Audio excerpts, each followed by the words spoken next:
Muy buenas noches, bienvenidos a Signo Pesos, la economía al alcance de su pantalla. Estos son los temas claves de hoy.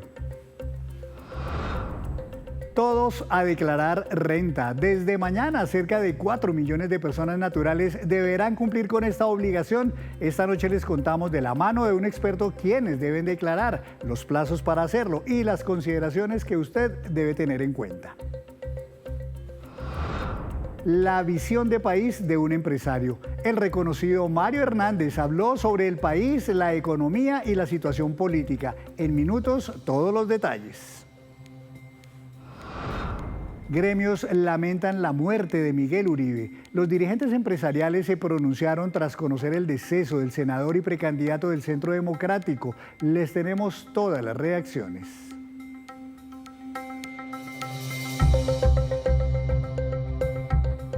Comenzamos esta emisión de Signo Pesos hablando de la obligación que desde mañana empezarán a cumplir millones de personas en Colombia. Hablamos de la declaración de renta ante la DIAN. Doctor Jaime Enrique Gómez, socio de Pose Herrera Ruiz, bienvenido, buenas noches, ¿cómo está usted?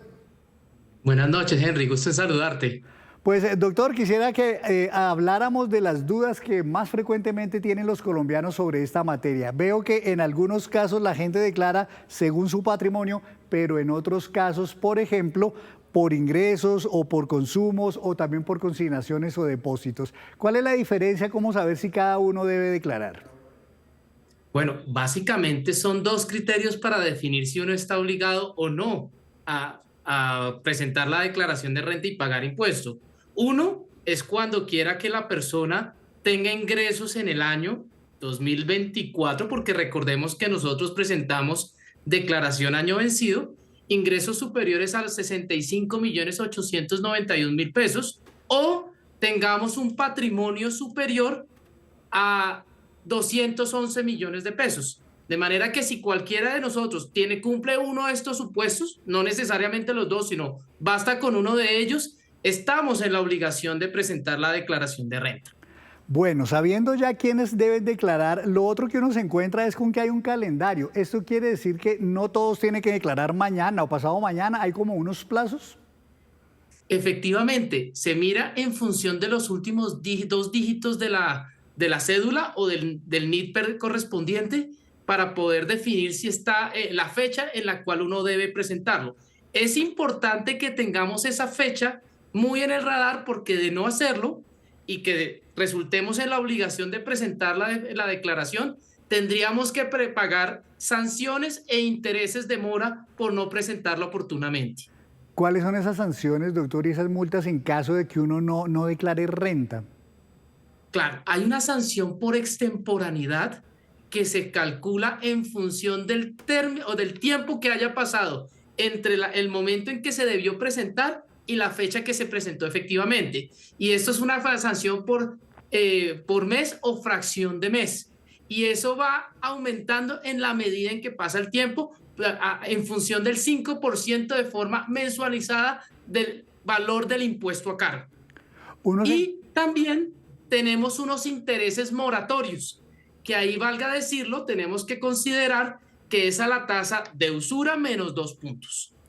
Uno se encuentra, doctor Jaime, con que hay veces la gente, una misma persona, un año sí debe pagar, digamos, declaración de renta y al siguiente año no. ¿Esto tiene que ver de pronto con las retenciones en la fuente que ya le hayan hecho? ¿Eso es lo que determina si a veces uno paga y hay veces no? Efectivamente, Henry. La verdad es que recordemos que las retenciones en la fuente son un recaudo anticipado del impuesto, de manera que no es que uno no pague, sino que ya lo pagó. Y por eso es que cuando a uno le practican retención en la fuente, puede que al momento de presentar la declaración de renta no tenga un saldo a pagar. Teniendo en cuenta que en el año 2022 se aprobó una nueva reforma tributaria, hoy día para este año, con base en el año grabable 2024, ¿qué tipo de deducciones uno podría eventualmente como persona natural incluir en la declaración de renta a la hora de diligenciar el formulario? Claro, eso dependerá del tipo de persona, pero por ejemplo para los asalariados, es decir, los que tengamos ingresos laborales, uno puede tomar una serie de deducciones a considerar. Uno, quizás la más importante, la deducción por dependientes, también una deducción por pagos a salud, es decir, medicina prepagada, los seguros de salud. También tenemos unos beneficios asociados a los aportes a fondos de pensiones voluntarias que realicemos y también los aportes a las cuentas AFC, que son aquellas cuentas destinadas a la adquisición de vivienda. Debemos tener en cuenta en todo caso que con la expedición de la ley 2277, que fue la reforma tributaria a la que estás haciendo referencia, Henry, la sumatoria de todos esos beneficios, deducciones y rentas exentas, porque hay una renta exenta también laboral, no puede superar 1.340 VTs. Ahora bien, doctor, uno como ve aquí en este formulario, hay un mundo de casillas y hay que hacer como, digamos, una serie de operaciones para poder llenar adecuadamente ese formulario. La DIAN le dice a uno, en la página web hay, digamos, unas ayudas para poder uno mismo diligenciarla, pero la verdad es que eso a veces no parece tan fácil. Digamos, ¿tiene cierto riesgo de pronto el que uno mismo se ponga a hacer la declaración de renta o realmente cualquier colombiano podría ponerse a hacer esa declaración? Bueno, lo primero que hay que advertir es que hay unas herramientas que ayudan a preparar la declaración. También, incluso la misma DIAN, con base en la información que recibe, sugiere una declaración. Sin embargo, valga decir, esos son instrumentos que ayudan a preparar la declaración, por lo cual no necesariamente exime de responsabilidad a las personas para preparar adecuadamente el formulario. En este sentido, uno puede tomar eso como guía, pero tiene que hacer el ejercicio de validar conforme sus soportes y su información disponible, qué información debe incluir en cada uno de los renglones del formulario. Yo creo que una persona que tenga la dedicación y el tiempo y que tenga claridad de cómo funciona el formulario con estas ayudas puede tener una muy buena declaración. En todo caso, si uno quiere estar tranquilo, uno puede apoyarse en los servicios de una persona dedicada a temas contables y de temas de apoyo tributario. Claro, sobre todo porque eventualmente si uno comete un error así, digamos, delicado en la declaración, de pronto eso se le vuelve a uno y termina uno pagando por ahí alguna multa, ¿no? Efectivamente, y son caras, hay que decir. Oiga, doctor, una última pregunta que le hace a uno mucho la gente y es, si yo, por ejemplo, tengo que declarar mañana, vamos a suponer, y me toca pagar, supongamos, 1.000.000 de pesos, pero no los tengo, ¿qué puedo hacer para efectos de que no me multen, pero yo sí tengo la voluntad de pagar apenas tenga el dinero? Pues la verdad es que en esos casos sugeriría buscar la manera para evitar tener que dilatar el momento del pago de la declaración. Es importante tener en cuenta que cuando uno presenta el formulario, le expide un recibo de pago. Con ese recibo de pago uno puede optar o por pagarlo ante un banco o hacerlo a través de la plataforma online de los pagos que permite la DIAN. Entonces, si uno está en esa situación, la recomendación en todo caso es tratar de conseguir los recursos para evitar la causación de intereses innecesarios, Henry. Pues perfecto, doctor. Creo que ha sido muy útil hablar con usted porque aclaramos ciertamente muchas dudas. Muchas gracias. Seguiremos hablando de este tema porque vamos a tener 2 meses aquí hablando de declaraciones de renta. Muchas gracias. Siempre un placer, Henry. Y para toda la audiencia, un saludo muy especial también. Muchas gracias, doctor. Hacemos así una breve pausa, pero cuando regresemos espere los reparos de la Contraloría General al presupuesto general para el próximo año.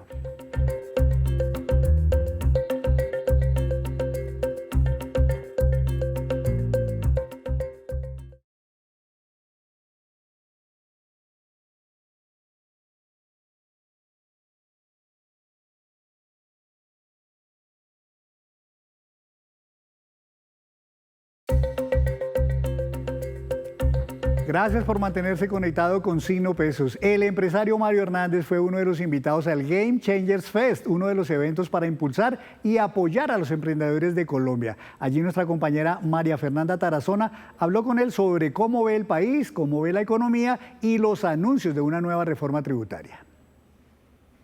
Bueno, don Mario, ¿cuál es tal vez ese papel hoy en día del empresario? ¿Ha cambiado a medida que avanza en general el mundo? No es hoy en día, es desde Adán y Eva. Si no hay los agricultores, si no están los ganaderos, si no están los comerciantes, si no están los banqueros, ¿qué sería este mundo?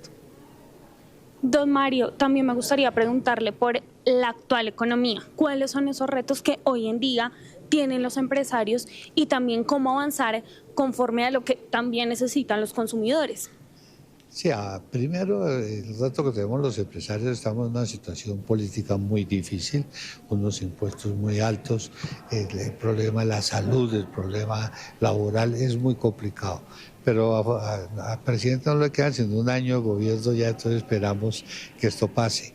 Los presidentes se van y los empresarios tenemos que seguir. La gran responsabilidad que tenemos es sostener los empleos precisamente. Ya que usted habla del tema de impuestos, quisiera preguntarle específicamente por esa nueva reforma tributaria que el gobierno ha anunciado.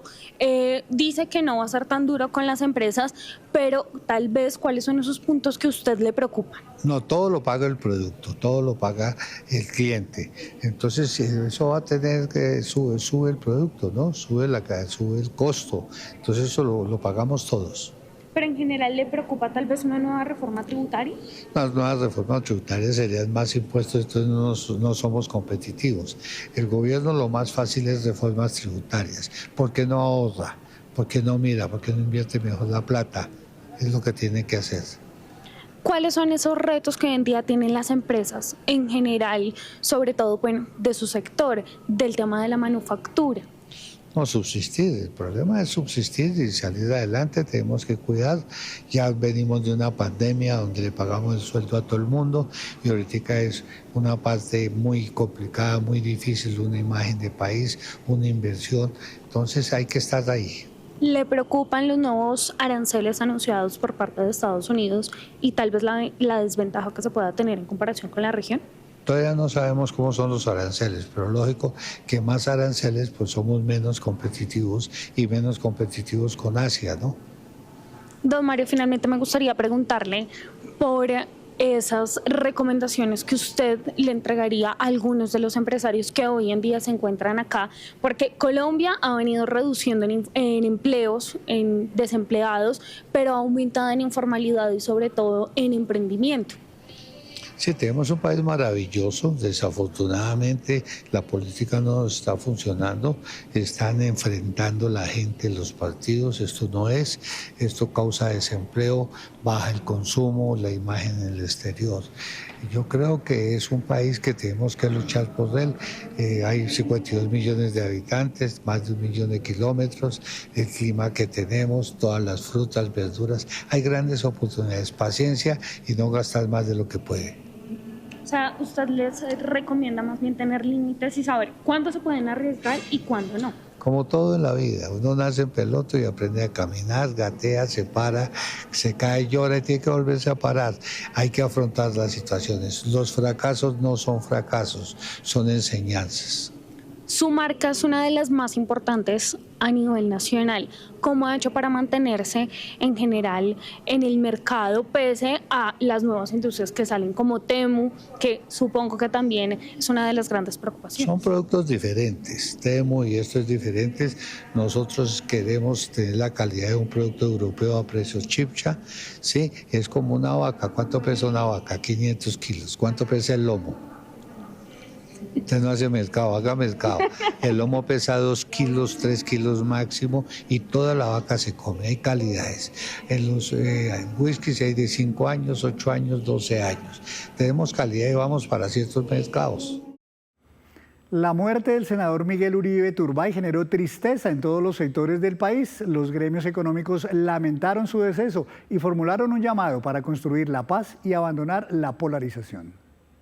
Un abrazo fraternal para toda la familia del senador Miguel Uribe. Ellos han sido ejemplo de entereza y compromiso con la democracia y nuestro país.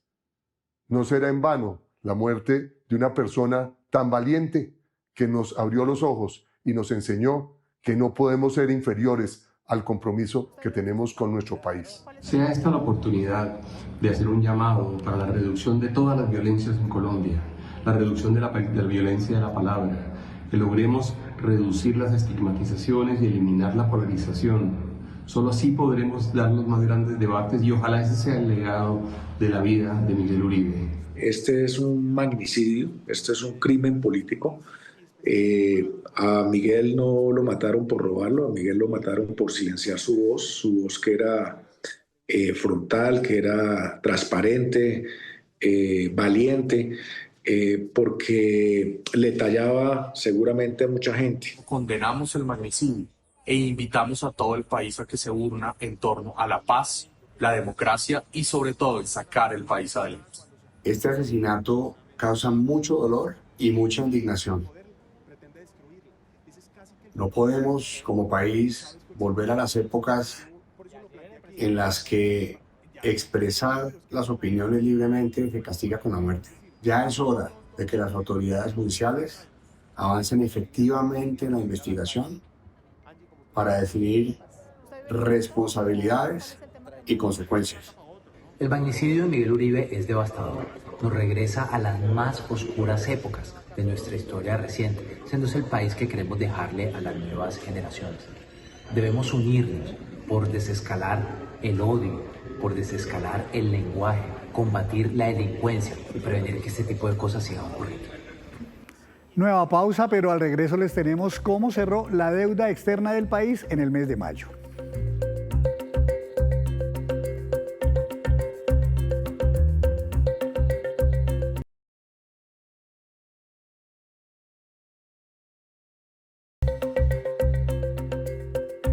Gracias por continuar con nosotros en Signo Pesos. Llega a esta hora don Víctor Grosso con noticias originadas en la Contraloría General. Don Henry, muy buenas noches para los televidentes. Sí, recuerde esta semana, don Henry, dentro de la agenda legislativa se tenía previsto mañana empezar la discusión, la presentación y posterior discusión en las comisiones económicas del Congreso de la República del presupuesto general de la Nación del próximo año, que por un lado tiene ese componente, ¿no? Lo que nos vamos a gastar en el 2026 y de otro lado tiene el financiamiento para lograr todos esos recursos a través de una reforma tributaria.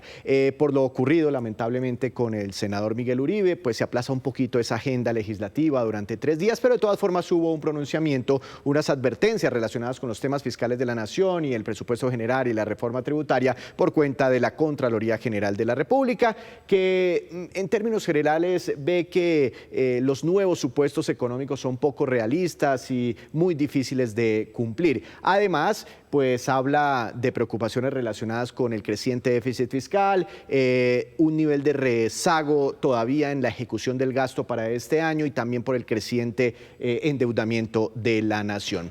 Dentro de las preocupaciones dice que el recaudo tributario todavía está por debajo de las metas. Este año, a mitad de año, apenas lleva un poquito más del 44% de lo que se debería haber recaudado y eso genera pues más presiones sobre los presupuestos. Y además se ha obligado un presupuesto, se ha comprometido un presupuesto apenas por el 37,77% de todo el presupuesto proyectado para este año, un poquito por debajo de esta misma cifra del año pasado, que de hecho en el 2024 había sido ya muy cuestionada. Sobre las metas fiscales de 2025 y 2016, le preocupa el levantamiento de la regla fiscal, dice que no hay un compromiso la Contraloría del Gobierno Nacional para ajustarse el cinturón, para que haya un apretón en el gasto público, porque está creciendo y creciendo el gasto y pues los ingresos resultan insuficientes y por ahí pues se genera ese desbalance fiscal, y dice que el plan de ajuste planteado por el Gobierno Nacional en el marco fiscal de mediano plazo es poco creíble, entre otras porque depende de una reforma tributaria que es muy incierta y en este momento político tan tenso va a ser muy difícil que se apruebe en el Congreso de la República. Aquí es donde habla de la alta dependencia para que se cumplan esos planes de la reforma tributaria y pues dice al final que se necesita una estrategia integral y creíble pues para volver a ajustar las finanzas del país. Pues muy importante el pronunciamiento de la Contraloría General, don Víctor, como quiera que ellos vigilan precisamente esa ejecución y buen uso de los recursos públicos. Déjeme hablarle, don Víctor, de otro tema, y es que un convenio entre la Organización de las Naciones Unidas para la Alimentación y la Agricultura, FAO, y la Agencia de Renovación del Territorio logró que más de 3.000 familias de los municipios más afectados por el conflicto en Colombia iniciaran procesos productivos que aporten a la seguridad alimentaria. Esta es la historia. Para la familia de Osman García, recibir 8 ovejas significa la oportunidad de tener un nuevo comienzo y soñar en que el negocio pueda crecer. Es importante porque de ahí nosotros vamos a tener un alimento, una ayuda con las crías. Cuando ya estos ovinos estén ya para comercializar, pues vamos a tener un sustento para nuestra familia. Con el propósito de apoyar la reactivación económica y el tejido social de los territorios PEDET, llegó el convenio FAO y la ART. Esas iniciativas en el país están acompañando distintos rubros productivos. Hay cacao, hay piscicultura, hay turismo, hay caña panelera, hay apicultura, todo dependiendo la vocación de ese territorio. Entonces, en total, estas familias que están participando, hoy ya 2.200 en el país dieron inicio a sus emprendimientos. El proyecto Mi Vida es el Campo ha entregado a la fecha aquí en el municipio de Zambrano Bolívar, un municipio PEDET, más de 800 ovejas como estas para que las familias generen ingresos adicionales y sean autosostenibles.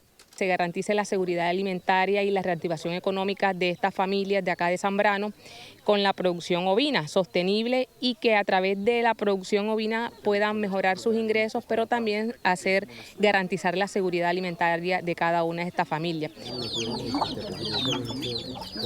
El proyecto está presente en 48 municipios del país y acompaña a 3.800 familias. Como todos sabemos, son los municipios que han sido más afectados por el conflicto, hay muchos desafíos en lo social, pero también hay muchísimas oportunidades en lo económico. Procesos que aportan a la autosostenibilidad de los territorios y los motiva a soñar en grande. Lleguemos a producir carne de carnero para Colombia.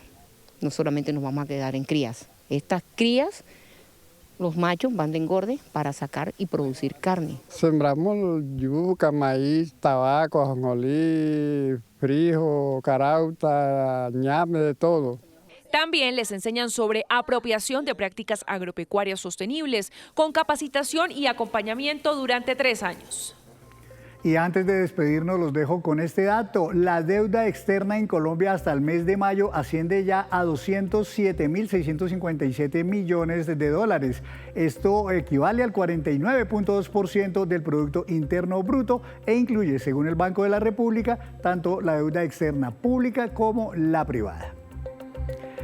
Y así nos despedimos por hoy, los esperamos mañana con una nueva emisión y toda la información económica que usted necesita saber. Esto es Signo Pesos, la economía al alcance de su pantalla. Feliz noche para todos.